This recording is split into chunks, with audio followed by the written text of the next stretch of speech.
ամեն ինչ պիտի անենք, որսա իմ հույսն է, որսա մնա լայն դարապատկերով պայքար շարժում, երբեք չնեղանա մի մարդու, մի գուսակցության, մի հատվածի շուրջ։ Այս բոլորը պիտի հավաքված լինենք բոլորի համար, որտեղ այդ բոլորն են, որոնք պատկանում են հայ ազգի, հայոց պետականության եւ վաղը մյուս օրը, թե բանդում նստածները, երբ որ ազատագրվեն, եւ այստեղ հավաքվածները իրենք պիտի գազմեն նոր, արդար, իրավական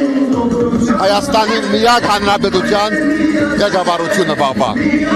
Բանտարկյալ է Սամվել Կարապետյանը, քաղբանտարկյալ է։ Այո, առաջի օրվանից։ Նաև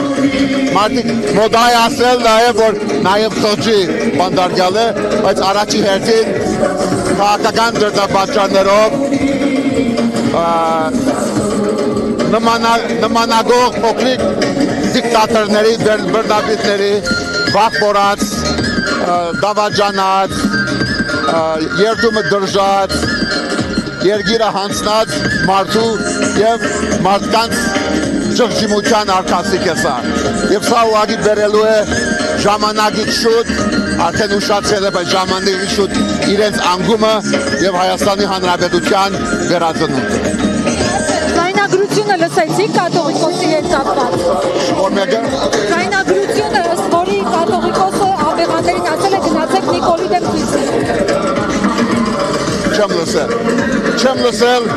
բայց այնքան անհեթեթ է, այնքան անգապ է, այնքան հեռավոր է, որ չարժի նույնիսկ քննարկել։ Այս իշխանությունը այս հարցադրույցին անգամ, այս մարդկանց առողջության, իրենց ջգուդին իսկ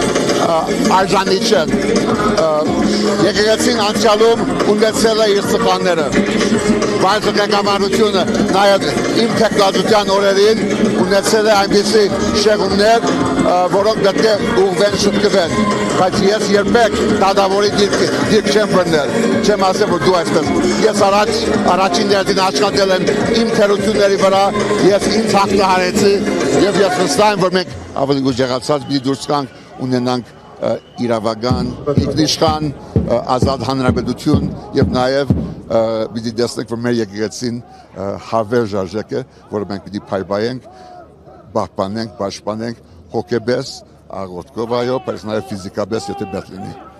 Չի հաջողվի վեհարանի վրա հարձակումը։ Իդեպ հոկտեմբերի 27-ին են ասում դա։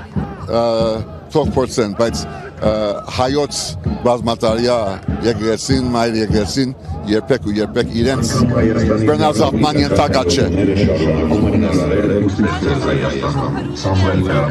Երկու հարցերի, ինչպես է գնահատում իշխանության այս գործելավոճը անընդհատ տարբեր քաղաքական գործիչների, գործարար բարերարների, նաև հոգևորականների նկատմամբ գործեր հարուցել, ազատազրկել, դրանք ըստ իրավաբանների ապօրինի ազատազրկումներ են։ Այստեղ վախի մթնոլորտ տեսնում եք։ Իրենց մոտ, այո, սա վախ որած,